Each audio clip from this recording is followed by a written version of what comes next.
Hello everyone, thank you for tuning in. Welcome back to my YouTube channel. ఈరోజు ఈ వీడియోలోని electrical vehicle technology గురించి బ్రీఫ్గా explain చేద్దాం అన్న ఉద్దేశంతో ఈ వీడియో చేస్తున్నాను. సో ఎండ్ వరకు చూడడానికి ట్రై చేయండి. ఒకవేళ నా ప్రజెంటేషన్ కానీ మీకు నచ్చినట్టయితే డెఫినెట్గా ఒక లైక్ చేయండి. ఆల్సో ఇంకెవరైనా సబ్స్క్రైబ్ చేయకుండా ఉన్నట్టయితే చూస్తున్న వాళ్ళలోనే డెఫినెట్గా సబ్స్క్రైబ్ చేయడానికి ముందుకు రండి. So that helps me. So నా వర్క్షాప్ విజయనగరం ఆంధ్రప్రదేశ్లో ఉంది. సో నేను నా వర్క్షాప్లో వర్క్స్ చేస్తూ at the same time in parallel నేను ట్రైనింగ్ కూడా ఇస్తూ ఉంటాను. ట్రైనింగ్ ఇచ్చేది automobile, electrical, mechanical, AC and painting. Tinkering ఒకటే నేను ట్రైనింగ్ ఇవ్వను, మిగతా అట్లన్నిట్లో ట్రైనింగ్ ఇస్తూ ఉంటాను. యాక్చువల్గా బేసిక్గా నా ట్రైనింగ్ ఎలా ఉంటుంది అంటే compare to any other training centres in India, అది నేను చూసింది, నేను గమనించింది, నేను ఎంక్వైరీ చేసింది ఏంటి అంటే నాకు నా దగ్గర నాలెడ్జ్ ఇచ్చే విధానం గురించి ఎక్కువ నేను కాన్సన్ట్రేట్ చేస్తాను. బయట వాళ్ళు నేను గమనించింది ఏంటంటే వాళ్ళ దగ్గర ఎక్కడ లేని మోడల్స్ అన్నీ తీసి చూపించేసి ఆ మోడల్స్ గురించి ఎంత ఎక్స్ప్లెయిన్ చేస్తారు అన్నది అక్కడ స్టూడెంట్స్ నాకు చెప్పారు. అంటే అక్కడి నుంచి వచ్చిన స్టూడెంట్స్ మళ్ళీ నా దగ్గరకు వచ్చిన వాళ్ళు ఉన్నారు. సో వాళ్ళు చెప్పింది ఏంటి అంటే అక్కడ ఆర్భాటం ఎక్కువ, అసలు తక్కువ. సో నేను అసలు తక్కువ అన్నదాన్ని నేను గర్వంగా చెప్పుకుంటాను, నా దగ్గర అసలు ఎక్కువే. సో ఎవరైనా నేర్చుకున్న ఇంట్రెస్ట్ ఉంటే డెఫినెట్గా నన్ను సంప్రదించండి. నా నంబర్ 8985384993. సో బేసికల్గా ఎలక్ట్రికల్ వెహికల్స్లోకి వెళ్తే ఎలక్ట్రికల్ వెహికల్స్ అన్నీ ఒక ఎలక్ట్రికల్ మోటార్ ద్వారా రన్ అవుతుంది.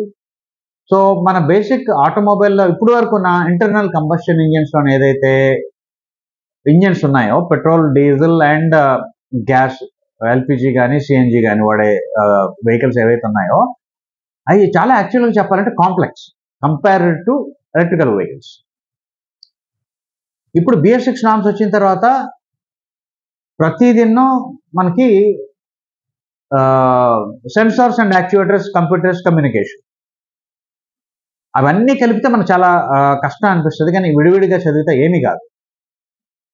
BS6లోని ఏవైతే సెన్సార్స్ ఉంటాయో ఆల్మోస్ట్ 90% సెన్సార్స్ అన్నీ మన ఎలక్ట్రికల్ వెహికల్స్ మీద కూడా ఉంటాయి. ఎలక్ట్రికల్ వెహికల్స్లో కొత్తగా ఉండేది అంటే యాక్చువల్గా ఏమీ ఉండదండి. ఎలక్ట్రికల్ వెహికల్స్లో అంటే అఫ్కోర్స్ ఏమీ ఉండదు అన్నది క్యాజువల్గా మాట్లాడుతున్నాను. ఎందుకు మాట్లాడుతున్నాను అంటే మన ఇంట్లోని ఇన్వర్టర్స్ ఎప్పటి నుంచో ఉన్నాయి. కరెంట్ పోయినప్పుడు మన ఇంట్లోని కొన్ని లైట్స్ అండ్ ఫ్యాన్స్ వర్క్ అవటానికి అని చెప్పి అందరూ ఇన్వర్టర్స్ పెట్టుకుంటా ఉంటారు. సోలార్ పవర్డ్ ఇన్వర్టర్స్, లేదంటే మన ఎలక్ట్రికల్ తోటే ఛార్జ్ అయ్యే ఇన్వర్టర్స్. ఆ ఇన్వర్టర్ ఏం చేస్తుంది, ఏసీ కరెంట్ వచ్చినప్పుడు మనం పెట్టిన బ్యాటరీని, బ్యాక్ అండ్ బ్యాటరీని ఛార్జింగ్ చేస్తూ ఉంటుంది. ఎప్పుడైతే కరెంట్ పోతుందో ఆ బ్యాటరీలోని ఛార్జ్ అయ్యి స్టోరేజ్ అయ్యి ఉన్న ఎలక్ట్రికల్ ఎనర్జీ కాస్త డైరెక్ట్ కరెంట్ కాస్త ఆల్టర్నేటింగ్ కరెంట్ కింద అది ఇన్వర్ట్ అయ్యి దాని వల్ల మన హౌస్ హోల్డ్ అప్లయన్సెస్కి పంపిస్తుంది. సో కరెంట్ రాగానే మళ్ళీ ఆటోమేటిక్గాను మెయిన్లో నుంచి వస్తున్న ఏసీ కరెంట్ కాస్త డీసీ కరెంట్ కింద కొంచెం తయారై ఆ డీసీ కరెంట్ మళ్ళీ బ్యాటరీని ఛార్జ్ చేసి బ్యాటరీ నార్మల్ కండిషన్కి తెస్తుంది. ఇది on going process, charging and discharging. So battery క్వాలిటీని బట్టి యూజువల్గా ఒక 5 to 6 years డెఫినెట్గా వస్తాయి పెద్ద బ్యాటరీస్ అయితే. Same thing holds good in electrical vehicles అండి, నథింగ్ న్యూ. సో మనం మన ఇంటికి ఏదైతే వాటర్ పంపు బోర్లోని పెడతామో అట్లాంటి ఇండక్షన్ మోటార్స్ సేమ్ అదేం ప్రిన్సిపల్ మీద వర్క్ అయ్యే మోటార్స్ మన కార్లో కూడా, ఎలక్ట్రికల్ వెహికల్ కార్లో కూడా ఉంటాయి. సో బేసికల్గా all sensors that we have in internal combustion engines are also present in electrical vehicles. So internal combustion engine ఒక్కటి ఉండదు, అది తప్ప మిగతా అన్ని నార్మలే. Brakes, suspension, steering, AC, accessories, communication, మొత్తం అన్ని సేమే except for the motor which has replace the internal combustion engine. So దాని గురించి కొంచెం క్లుప్తంగా ఈరోజు తెలుసుకుందాం. సో బేసిక్గా మనం ఎలక్ట్రిక్ కార్ గురించి తెలుసుకోవాల్సి వచ్చినప్పుడు, లేదంటే దాని గురించి నేర్చుకుందాం అనుకున్నప్పుడు, ఎందుకు ఎలక్ట్రికల్ వెహికల్స్ వచ్చినాయి అంటే ఏమంటాం మనం, ఫస్ట్ ఆఫ్ ఆల్ అన్నిటికంటే ముఖ్యంది చెప్పాల్సింది zero pollution or less pollution or least pollution. Next వచ్చేటప్పటికి అది అందరికీ తెలిసిందే, లైక్ పొల్యూషన్ ఉండదు అన్నది ప్రతి వాళ్ళకి తెలిసిందే. నెక్స్ట్ ఇంకోటి మెకానిక్ లెవెల్కి వచ్చేటప్పటికి ఏంటి అంటే ఈజీ. ఇంటర్నల్ కంబషన్ ఇంజిన్స్ని, పెట్రోల్ డీజిల్ గ్యాస్ వెహికల్స్ని రిపేర్ చేయడం ఎలక్ట్రికల్ వెహికల్ రిపేర్తో పోల్స్తే చాలా ఈజీ. మెయింటెనెన్స్ కూడా చాలా easy. At the same time zero pollution, easy maintenance. ఇంకోటి ఏంటంటే మరి ఇవన్నీ కలిపితే nothing but very economical. So ఒకటి, పొల్యూషన్ ఉండదని చెప్పేసి మనకు తెలుస్తుంది. రెండు, చాలా ఈజీగా ఏ మెకానిక్ అయినా అంటే నాలెడ్జ్ ఉన్న మెకానిక్ చాలా ఈజీగా రిపేర్ చేయగలుగుతాడు. చేతులన్నీ నల్లగా చేసుకొని కొంపు అయిపోయి ఉండే మెకానిక్ రోజులు పోయినాయి. అలా ఉన్నారు అంటే వాళ్ళని చూసి 100% మనం చెప్పేయచ్చు వాళ్ళు పాతకాలం తక్కువ నాలెడ్జ్ ఉన్న మెకానిక్స్ అని చెప్పేసి మనం చెప్పేయచ్చు. ఇప్పుడు కూడా మెకానిక్స్ అలా ఉంటున్నారు అంటే మేబీ వాళ్ళ కల్చర్ బాగాలేదని చెప్పేసుకోవచ్చు. మారాలి. టెక్నాలజీ పెరిగింది కాబట్టి టెక్నాలజికల్గా నాలెడ్జబుల్ మెకానిక్స్ ఇప్పుడు ఉండాలి. లేదు అంటే customers are making a mistake. Customers knowledge లేని వాళ్ళ దగ్గరికి వెళ్ళి వాళ్ళు బళ్ళు చెడగొట్టుకుంటున్నారనేది పక్కన పెట్టండి, కస్టమర్స్ కూడా ఇంకా మూర్ఖత్వంగానే ఉన్నారని చెప్పేసి చెప్పుకోవాల్సి వస్తుంది. ఎందుకంటే వెహికల్స్ చెడిపోతాయి నాలెడ్జ్ లేని వాళ్ళు కానీ చేసి రిపేర్ చేస్తాయి. అఫ్కోర్స్ అల్టిమేట్గా morality plays the important role. నీతిగా నిజాయితీగా చేసేవాడు ఎప్పుడు షైన్ అవుతాడు. కాకపోతే it takes a little bit longer time than the others to financially get through. Okay, right. So బేసికల్గా ఇది ecologically very favourable, no pollution, very easy to maintain and ఖర్చు కూడా తగ్గుతుంది. సో ఈ వెహికల్ ఎలక్ట్రికల్ వెహికల్ హిస్టరీస్ కానీ మన పేరుకి చూస్తే ఎప్పుడో 1880ల్లో ఈ వెహికల్స్ని మనకి జనరల్గా మనకు వచ్చేదంతా అమెరికా, లండన్, ఈ కంట్రీస్ నుంచే కదా వస్తుంది. జర్మనీ, ఈ కంట్రీస్ నుంచి వస్తుంది. అది మనం కాపీ చేస్తాం. అది మనం కాపీ చేయడానికి, తీసుకోవడానికి, వాడుకోవడానికి ఎప్పుడు అసలు ఇష్టపడకుండా హ్యాపీగా వాడేస్తాం. కొన్ని విషయాలకు వచ్చేటప్పటికి వాళ్ళ కల్చర్తో మనం విభేదిస్తాం. ఇది హ్యూమన్ నేచర్. సో డెఫినెట్గా మనకి అందుకొచ్చిన ఇన్ఫర్మేషన్ని తీసుకొని దాన్ని మనం ఉపయోగించుకోవడానికి ఎప్పుడు రెడీగానే ఉండాలి. సో టెక్నాలజీ ఇంకోళ్ళ దగ్గర నుంచి వచ్చింది అంటే అది మంచిది అన్నప్పుడు ఎస్ తీసుకోవడం చాలా మంచిది. ఇది అందరికీ తెలిసింది. ఇంకోటి ఏంటి అంటే టెస్లా అనేవాళ్ళు వరల్డ్ అని పేరు మోసిన ఎలక్ట్రికల్ వెహికల్ మ్యానుఫ్యాక్చరర్స్. సో వాళ్ళకి ధీటుగానే ఉన్నారు మిగతా వాళ్ళు. జిఎం అనండి, ఫోర్డ్ అనండి. మన ఇండియాలోకి వచ్చేటప్పటికి ఆల్మోస్ట్ ఇప్పుడు అన్ని కంపెనీస్ కూడాను they are going for electrical vehicles like Mahindra, ఇది మన టాటా, నెక్స్ట్ మనకి అదర్ కంట్రీస్ తాలూకు వెహికల్స్ మన ఇండియన్ రోడ్స్ తిరుగుతూ ఉంటాయి. Toyota, next MG, BYD, Audi, Mercedes. So ఇవన్నీ electrical technology. Almost electrical technology ఒకరు వాడుతున్నారంటే the same technology applies whether a person is manufacturing in India or in any other part of the world. So technology అనేది సేమే. So having said that, బేసికల్గా ఒక electrical వెహికల్లోని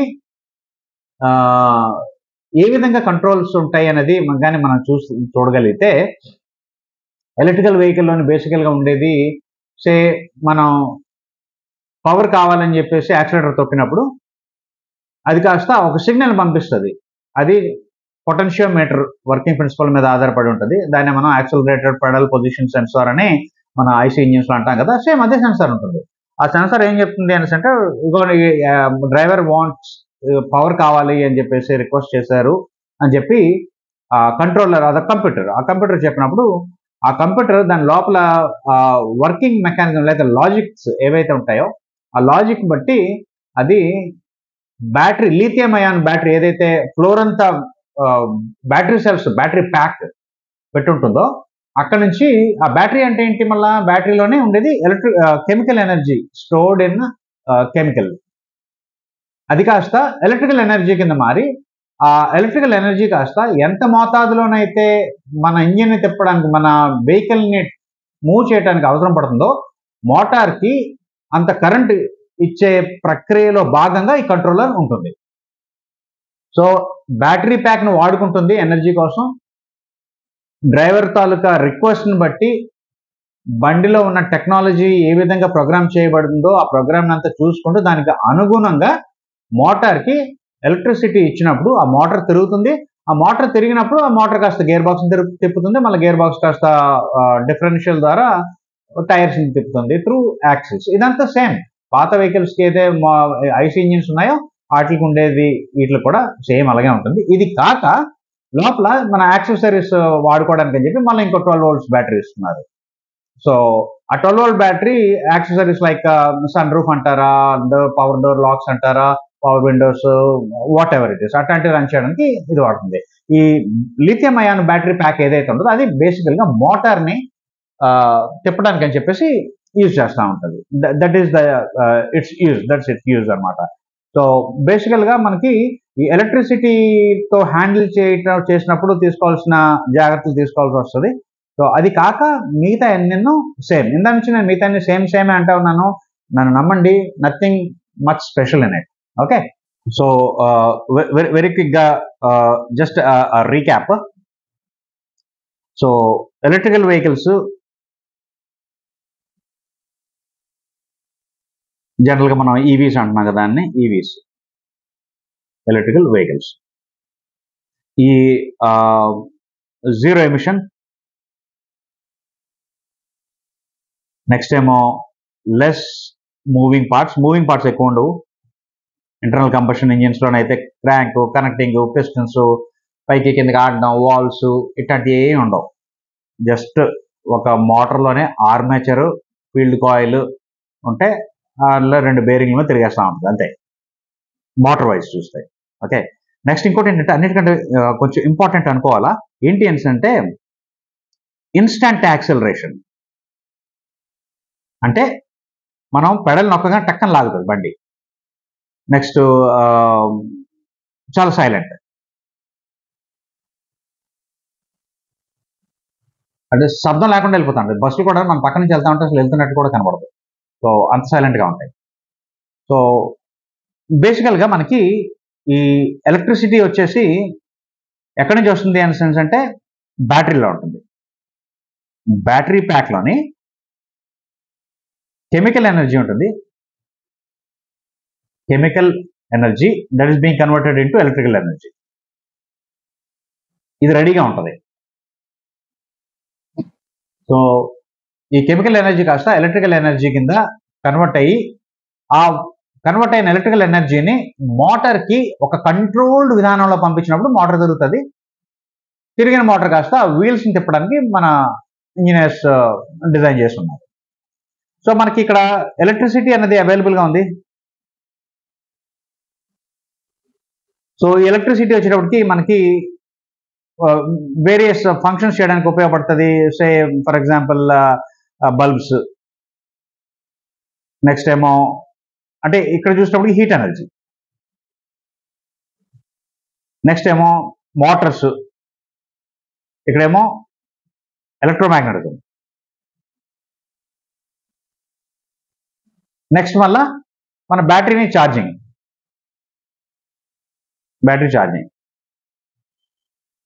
ఇక్కడికి వచ్చేటప్పటికి మళ్ళీ chemical reaction.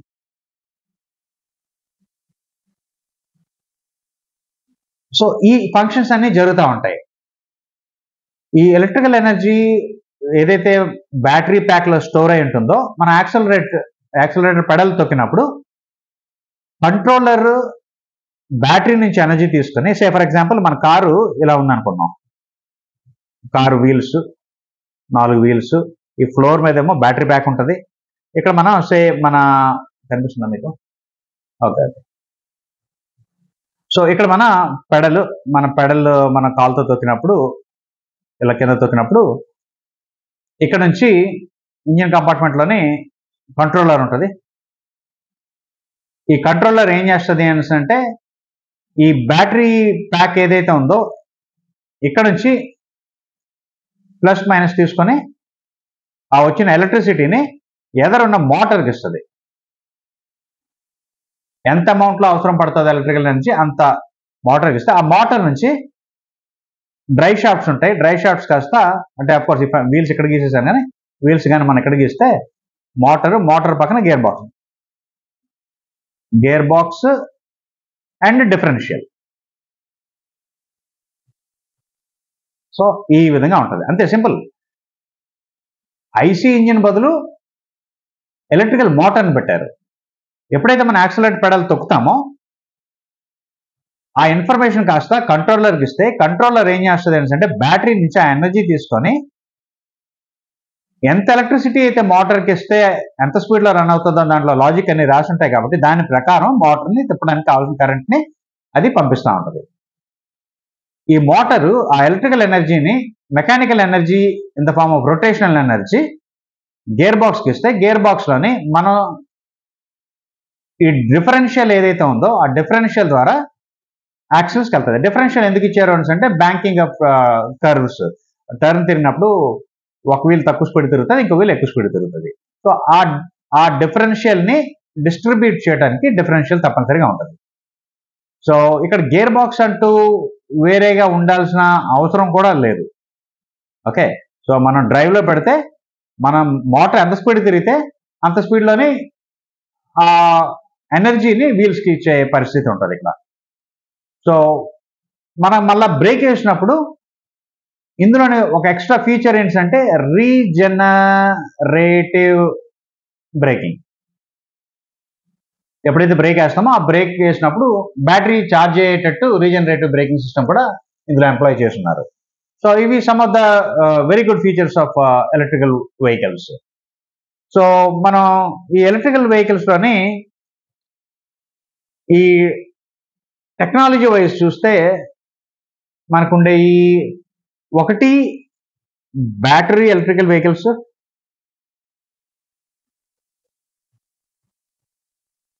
Battery electrical vehicles BEV, ఇంకోటి ఏమో hybrid electrical vehicles, దాని next plug in hybrid electrical vehicles, దాని తర్వాత అంటే టెక్నాలజీ వైజ్ చూస్తే ఇవి బ్యాటరీ ఎలక్ట్రికల్ వెహికల్స్ అంటే purely run on battery, only electrical ఎనర్జీతోటే రన్ అవుతుంది. హైబ్రిడ్ వచ్చేటప్పటికి ఇంటర్నల్ కంబషన్ ఇంజిన్ ఉంటుంది, ఐసీ ఇంజిన్ ఉంటుంది, ప్లస్ ఎలక్ట్రికల్ వెహికల్ కూడా, ఎలక్ట్రికల్ ఇంజిన్ కూడా ఉంటుంది, ఎలక్ట్రికల్ మోటార్ కూడా ఉంటుంది. ఇంజిన్ అనకూడదు, మోటార్ అనాల. ఈ ప్లగ్ ఇన్ హైబ్రిడ్ వచ్చేటప్పటికి ఇది ఇంకో another type of technology in electrical vehicles. So ఈ ఎలక్ట్రికల్ బ్యాటరీని ఛార్జింగ్ చేయడానికి అని చెప్పి ఈ ప్లగ్ ఇన్ హైబ్రిడ్ వెహికల్స్కి ఒక అడాప్టర్ ఇస్తారు. నెక్స్ట్ మనకి వచ్చేది ఇందులో ఉండే మనకి ఎలక్ట్రికల్ కార్స్, సైకిల్స్, అన్నిటికన్నా ముందు cycles, cars, bikes and scooters, then bus and truck, దాని నెక్స్ట్ ఇంకా అదర్ ఇండస్ట్రియల్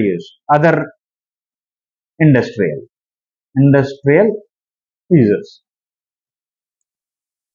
సో వీటిలో ఈ ఎలక్ట్రికల్ వెహికల్స్ వాడే క్రమంలో తప్పనిసరిగా ఛార్జింగ్ స్టేషన్స్ అన్నది వెరీ ఎసెన్షియల్.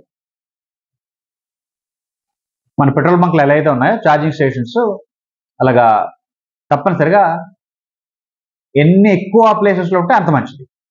ఈ ఎలక్ట్రికల్ వెహికల్స్లోని మనం చూస్తే high voltage electrical vehicles and low voltage electrical vehicles, high voltage,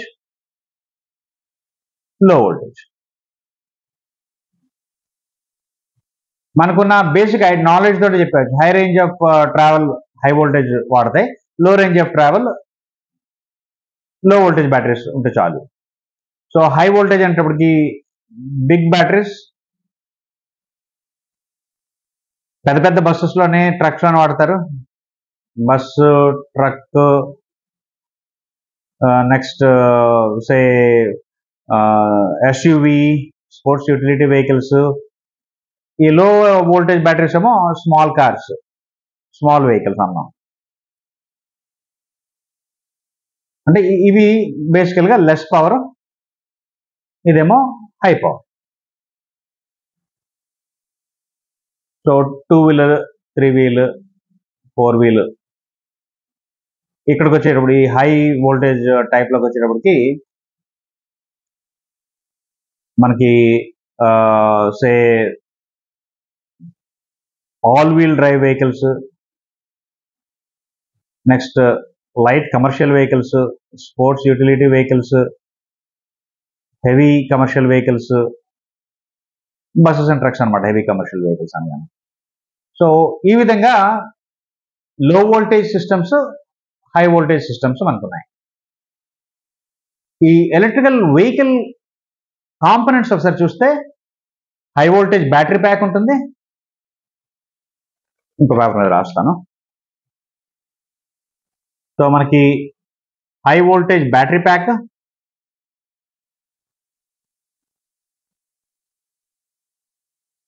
ఆ వెహికల్ కి బాడీ, బ్రేక్స్, సస్పెన్షన్ నార్మలే. నెక్స్ట్ ఉండే కాంపోనెంట్స్, ఎలక్ట్రానిక్ కాంపోనెంట్స్ ఏవైతే ఉన్నాయో దాంట్లో అంటే రెగ్యులర్గా ఉండే వెహికల్స్లోని ఇవన్నీ ఉంటాయి. అట్ ద సేమ్ టైం ఇవి కాక కొంచెం ఎక్స్ట్రా ఉండే ఏంటి అని అంటే HV cables, high voltage cables, next auxiliary battery,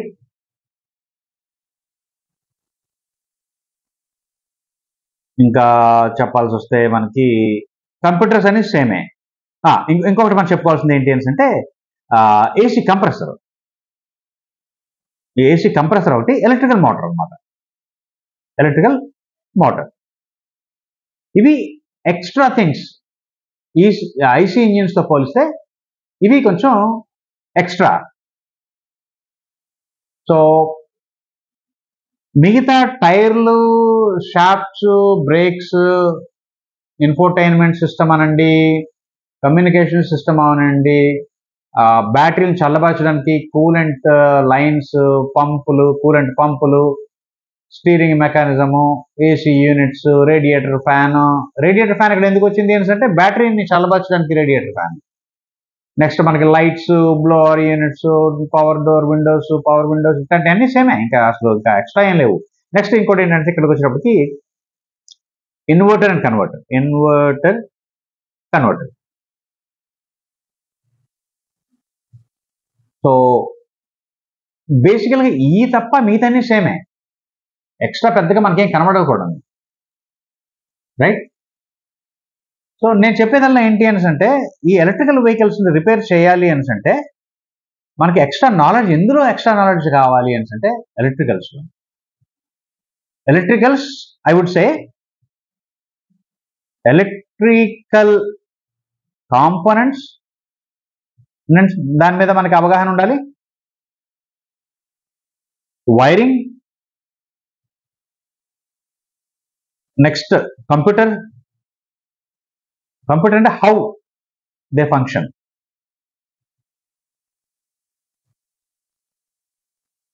communication వచ్చేటప్పటికి CAN, K line, L, I2C, whatever it is, ఎన్ని భాషలు ఉన్నాయో ప్రోటోకాల్స్, ఆ ప్రోటోకాల్స్ అన్నిటి గురించి తెలుసుకుంటే చాలు. ఏ విధంగా అది పనిచేస్తుంది అనేది ఒక నాలెడ్జ్ ఉంటే చాలు. నెక్స్ట్ అన్నిటికన్నా ముఖ్యం సేఫ్టీ గురించి తెలియాలా. ఎందుకంటే ఏసీ కరెంట్ ఫ్లో అవుతూ ఉంటుంది. జనరల్గా మనం చూస్తాం కదా, ఆరెంజ్ కలర్ వైర్స్ ఉంటుంది, కేబుల్స్ అనాలా.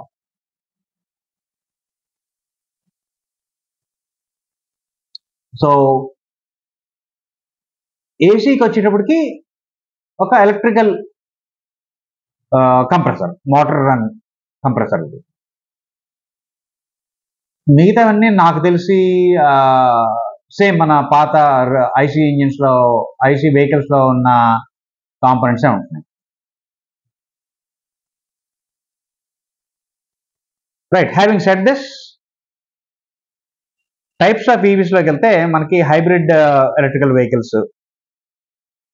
హైబ్రిడ్ ఎలక్ట్రికల్ వెహికల్స్ అంటే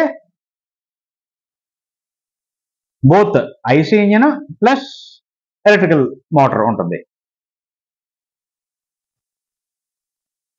సో ఇది petrol, diesel gas plus electricity, petrol or diesel or gas and electricity. ఇవి జనరల్గా స్టార్టింగ్ అండ్ మూవింగ్ ఎలక్ట్రికల్ మోటార్తో రన్ అవుతుంది. దాని తర్వాత యాజ్ ఇట్ గెయిన్ స్పీడ్ పెరిగితే converts to IC, internal combustion engines. ఈ హైబ్రిడ్ ఎలక్ట్రికల్ వెహికల్స్లోని battery recharging is basically done through regenerative braking.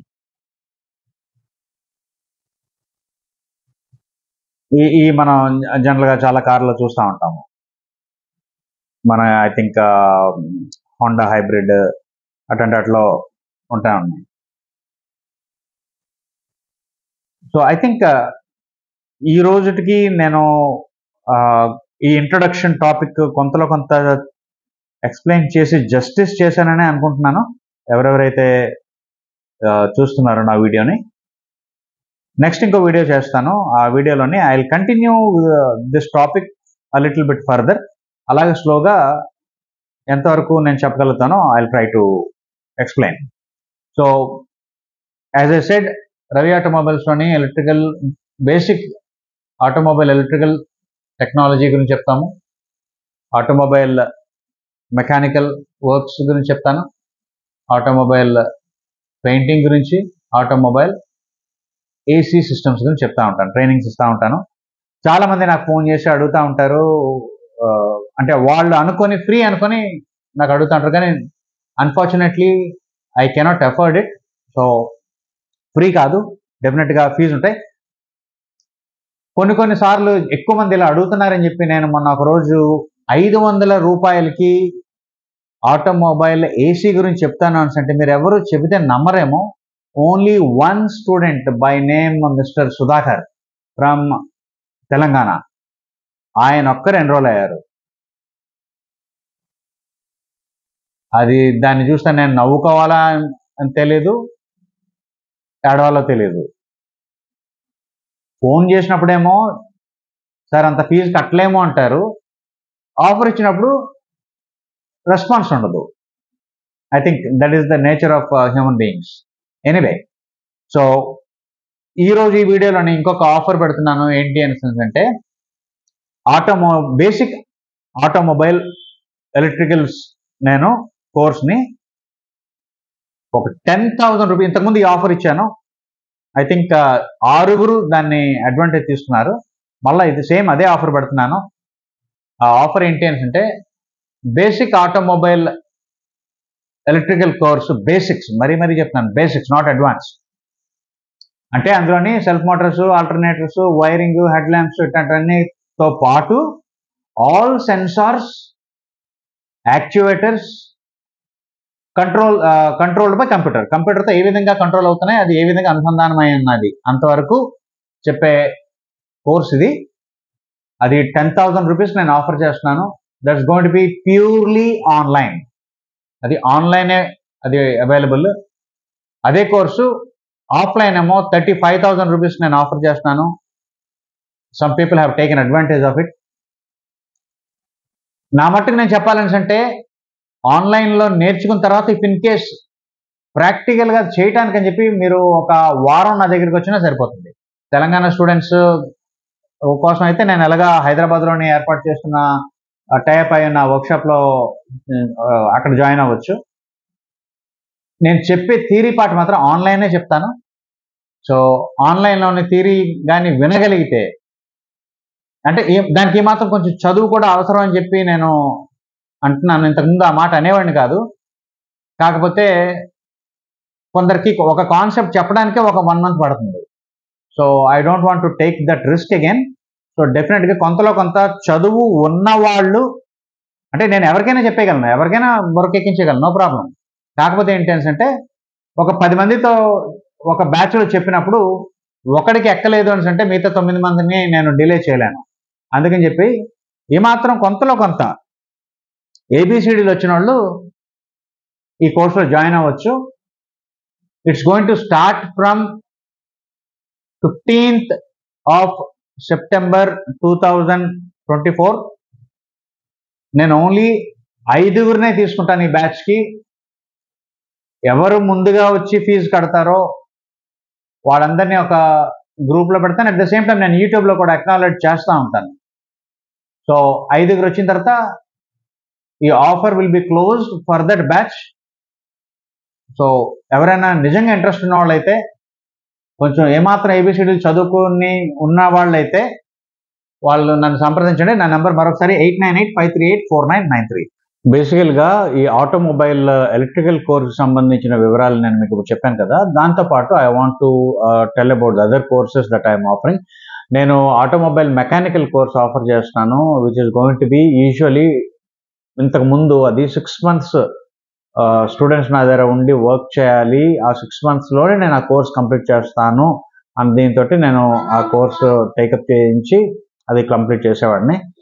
ఇప్పుడు అది కాస్త నేను 3 monthsకి కుదించేశాను based on my experience with the students. ఏమవుతుంది అంటే స్టూడెంట్స్ బద్దకిస్తున్నారు. బద్దకించడం వల్లనే 6 నెలలు పడుతుంది. లేదు అన్నప్పుడు నేను కొంచెం కఠినంగా ఉంటే 3 monthsలో తప్పనిసరిగా నేను వాళ్ళకి నేర్పించగలుగుతాను. వాళ్ళు ఏంటంటే చాలా బద్దకిస్తున్నారు. అందువల్ల చెప్పేసి 6 months పెట్టాల్సి వచ్చేది అనుకుంటున్నాను. So 3 months is going to be sufficient. కాకపోతే ఏంటి అంటే ఎవరైతే ఆటోమొబైల్ మెకానికల్ కోర్స్కి వస్తారో, ఉట్టి ఆటోమొబైల్ మెకానిక్ కోర్స్ ఒక్కటే చేస్తే, లేకపోతే కోర్స్ అని కాదు, ఉట్టి మెకానికల్ నాలెడ్జ్ ఒక్కటే ఉంటే వాళ్ళు బయట బ్రతకలేరు, మంచిగా సంపాదించలేరు. అందుకని చెప్పేసి వాళ్ళకి ఇప్పుడు నేను చెప్తున్న కోర్స్ ఏదైతే ఆటోమొబైల్ మెకానికల్ ఉందో వాళ్ళకి నేను ఆ మెకానిక్ కోర్స్తో పాటు బేసిక్ రిక్వైర్మెంట్ ఇన్ ఎలక్ట్రికల్ చెప్తున్నాను అండ్ ఏసీ చెప్తాను.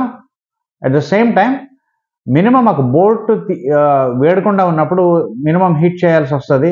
సో టింకర్ ఎక్విప్మెంట్ ఏదైతే ఉంటుందో అది హ్యాండిల్ చేయటం, ఒక ఆర్క్ వెల్డింగ్ పేరుకి టాకాలు పెట్టడం ఎలా చేయాలి అనేది నేర్పిస్తాను. ఇవన్నీ కలిపి నేను ఒక మెకానికల్ కోర్స్ కింద ఆఫర్ చేస్తున్నాను, which is going to B, అది 3 నెలల కాల వ్యవధిలో ఉంటుంది, starting from 15th of September. అది కూడా నేను ఓన్లీ 3 members తీసుకుంటున్నాను. ఇది కూడా ఒక స్పెషల్ ఆఫరే. 3 members తీసుకుంటున్నాను. 15th September to 15th December or 20th December వరకు ఉంటుంది. 3 months.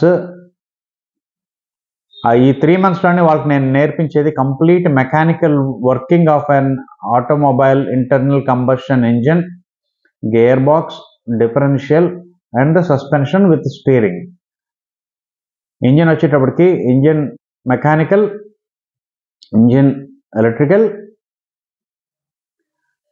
Cooling system, lubricating system, so even AC system as well. వాళ్ళకి 100% ఏసీ ఎలక్ట్రికల్ ఫుల్గా చెప్పకపోయినా వాళ్ళు ఇంట్రెస్ట్ పెట్టి చెప్తాను. కాకపోతే నేను ఎందుకు ఇవి ఇంక్లూడ్ చేస్తున్నానంటే ఉట్టి మెకానికల్ నేర్చుకుని బయట బ్రతకలేరు. సో అందుకని చెప్పేసి ఇవి కూడా ఇంక్లూడ్ చేస్తున్నాను. కాకపోతే కొంచెం కేర్ఫుల్గా వినండి. ఓన్లీ 3 తీసుకుంటాను. ఆ 3కి ఆఫ్టర్ December 15th వాళ్ళు సక్సెస్ఫుల్గా ఈ కోర్స్ కంప్లీట్ చేసిన తర్వాత వాళ్ళకి ఉపాధి కూడా నేనే కల్పిస్తాను. వాళ్ళకి 10,000 రూపాయల జీతంతో, స్టార్టింగ్ జీతంతో నేను ఉపాధి కల్పిస్తాను.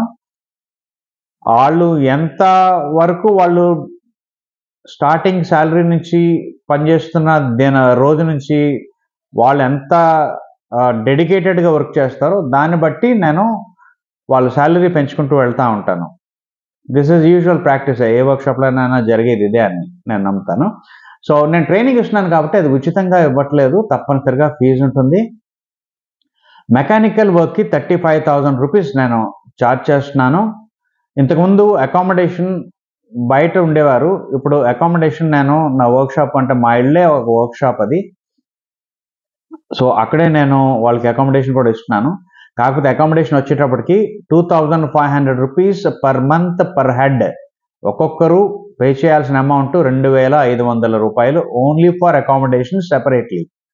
ఫుడ్ వాళ్ళు నచ్చితే వాళ్ళు ఇక్కడ వండుకోవచ్చు, లేదంటే బయట హోటల్లో తినొచ్చు. సో ట్రైనింగ్ ఫీజు ఏమో, course fee is going to be 35,000 for mechanical course along with AC and electrical. నేను వాళ్ళకి చెప్పాల్సినంత వరకు చెప్తాను. అట్ ద సేమ్ టైం వాళ్ళకి ఉపాధి కూడా నేనే ఇస్తాను after completing their course for 3 months. మధ్యలో బ్రేక్ ఉండకూడదు. సో ఎవరైనా ఇంట్రెస్ట్ ఉన్న వాళ్ళైతే డెఫినెట్గా నన్ను సంప్రదించండి. కాకపోతే మీరు నాకు సంప్రదించాల్సిన టైం, ఈ ఆఫర్ ఎంతవరకు వ్యాలిడ్ అంటే only for 2 to 3 days. I will say 9th 10th I think క్యాలెండర్లో చూస్తే ట్యూస్డే నేను మళ్ళా Hyderabad program. So I'm going to close it by Wednesday 11వ తారీఖు రాత్రి లోపు కానీ మీరు నాకు అమౌంట్ పే చేయగలిగితే, అంటే మీరు డెసిషన్ తీసుకొని ఇక్కడికి వస్తాను అని చెప్పి డెసిషన్ తీసుకొని అమౌంట్ మీరు పే చేయగలిగితే, that is when you are considered enrolled. అంటే టోటల్ అమౌంట్ పే చేయక్కర్లేదు ఆ రోజుకి, కానీ ఆ సీట్ మీరు రిజర్వ్ చేసుకోవటానికి మినిమం 10,000 రూపీస్ పే చేయగలిగితేనే ఈ ఆఫర్కి మీరు అర్హులు. ఈ ఆఫర్ మళ్ళా నేను పెట్టను. ఎందుకు ఈ ఆఫర్ పెడుతున్నాను అన్న దాని రీజన్ కూడా చెప్తాను. ఏంటి అంటే చాలామంది నా దగ్గర వర్క్ నేర్చుకున్న తర్వాత బయటకు వెళ్ళి సెటిల్ అవ్వడానికి కొంచెం ఇబ్బంది పడుతున్నారు. అట్లాంటి వాళ్ళకి నేర్చుకున్న తర్వాత నా దగ్గరే వర్క్ చేయగలిగిన ఫ్రీడమ్ కానీ నేను ఇవ్వగలిగితే వాళ్ళ ఫ్యూచర్లో ఎక్కడికైనా వెళ్ళి హ్యాపీగా వర్క్ చేసుకోగలుగుతారు ధైర్యంగా అన్న ఉద్దేశంతో నేను వాళ్ళకి కోర్స్ కంప్లీట్ అయిన తర్వాత వర్క్ కూడా ఆఫర్ చేస్తున్నాను. అది కూడా రవి ఆటోమొబైల్స్ నాడు, బయట కూడా ఎక్కడ కూడా కాదు, రవి ఆటోమొబైల్స్ నాడు. So that you will continuously learn. నా దగ్గర ఉన్నంతకాలం నేర్చుకుంటూనే ఉంటారు. 3 months కోర్స్ అయిపోయిన తర్వాత that is going to be free. What ever you learn, మీరు ఎంత నేర్చుకుంటారో అదంతా ఫ్రీ. కాకపోతే ఈ 3 months మాత్రం ఫర్ బేసిక్ మెకానిక్ కోర్స్ మాత్రం 35,000 రూపీస్ కట్టాలి. టోటల్ కోర్స్ అమౌంట్ అది 10,000 రూపీస్ మీరు 11వ తారీఖు లోపు కానీ కట్టగలిగితే ఈ ఆఫర్ మీకు చెందుతుంది. అది only valid for 3 people, first come first served basis. ఎందుకంటే నేను ఎక్కువ మందికి నేను ఉపాధి ఇవ్వలేను. నా దగ్గర అన్న పోస్టులు ఖాళీ లేవు. ప్రస్తుతానికైతే 3 పోస్టులు ఖాళీ ఉన్నాయి. ఆ 3 పోస్టులకి నేను కోర్సు ఫీజు తీసుకొని వాళ్ళకి ట్రైనింగ్ ఇచ్చి నా దగ్గర పనిలో పెట్టుకుంటాను. రైట్? సో ఇది మీరు గమనించగలరు. ఎవరైనా ఇంట్రెస్ట్ ఉన్న వాళ్ళైతే డెఫినెట్గా తొందరపడండి. మళ్ళీ ఈ ఆఫర్ నేను ఇవ్వలేను. ఎందుకంటే ఆల్రెడీ 3 పోస్టులు ఫిల్ అయిపోయిన తర్వాత వాళ్ళు వెళ్ళిపోతేనే మళ్ళీ ఇంకోళ్ళు ఏమైనా తీసుకోగలుగుతాను. రైట్? సో ఇది గమనించగలరని నేను అనుకుంటున్నాను. Thank you so much for watching.